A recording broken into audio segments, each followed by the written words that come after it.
हमारी बुकरम की नेक कटिंग हो गई है। इस तरह हमारा परफेक्ट यू शेप बन गई है। देखिए, जब हम बुकरम से नेक बनाते हैं तो हमें कितना बुकरम चाहिए होता है।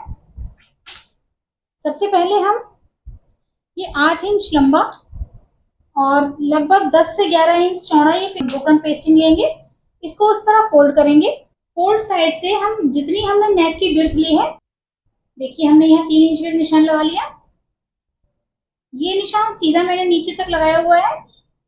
मुझे नेक की लेंथ यहाँ पे चाहिए 6 इंच और हमें ऊपर आधा इंच भी इसमें काउंट करना होगा, लेकिन उसको हम यहाँ पे छोड़ देंगे।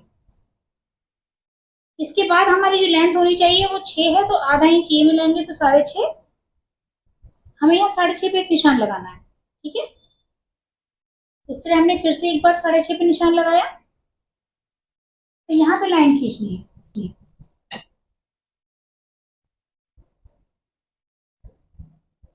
इस तरह लाइन खींचने के बाद अब इसमें हमें यहाँ पे शेप देने, इस तरह मिलाते हुए ऐसे मिला देंगे कि ये हमारी शेप लग गई है। इस लाइन से हमें 1 इंच चौड़ी बुकरम चाहिए, तो इस तरह हम यहाँ पे इस इंच टेप को थोड़ा थोड़ा नीचे खिसकाते जाएंगे और निशान लगाते जाएंगे।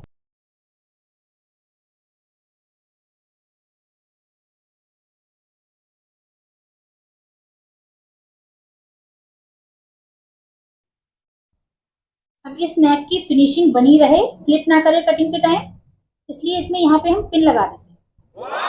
ठीक है, इस बात का ध्यान रखिएगा।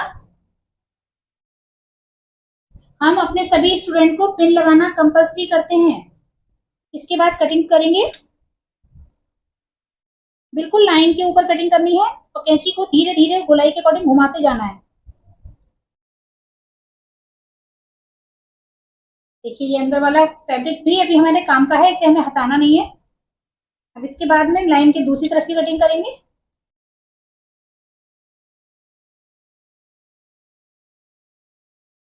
देखिए, इस तरह अब हम पिन निकाल देंगे।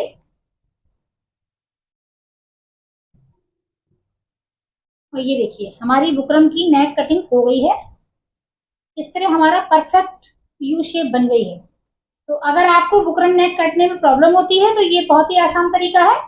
और जब भी आप बुकरम नेक लगाएंगे तो इसको चेक करने के लिए कि हमारा ये नेक फिट हम बढ़ा तो नहीं रहे, इसको रखने के लिए हमें ये रखना होता है। सही निशान लगाने के बाद आप इस पर फिट प्रेस कर दीजिए। उम्मीद है आपको ये तरीका पसंद आया हो। प्लीज वीडियो को लाइक कीजिए, शेयर कीजिए। चैनल पे नए हैं तो चैनल को सब्सक्राइब कीजिए। Thanks for watching.